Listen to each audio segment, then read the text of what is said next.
guys! Welcome back to my YouTube channel.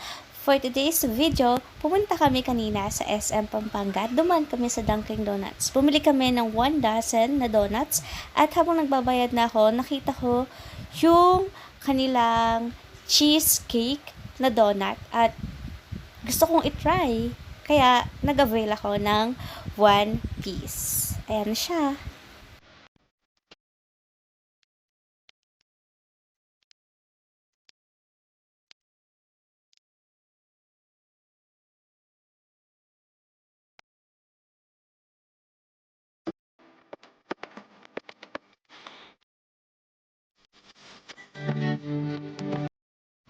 So, bago natin itry, aamuin ko muna siya. So, amoy lang siya na normal na donut, pero maamoy mo sa kanya yung pagka-blueberry niya dahil sa pagka-maasim na amoy.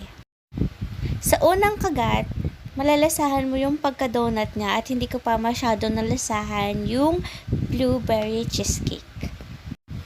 Pero sobrang lambot at sobrang moist nung donut. Napakasarap kahit wala pa yung lasa na blueberry cheesecake.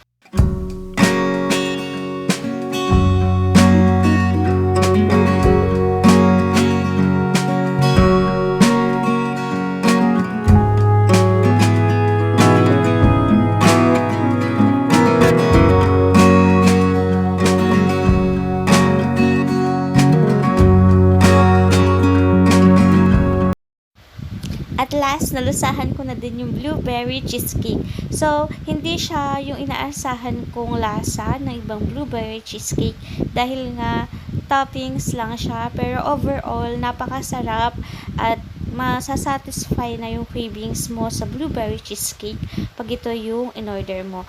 At napaka-affordable lang ng donut na yan dahil yan ay nagkakahalaga ng 37 pesos only.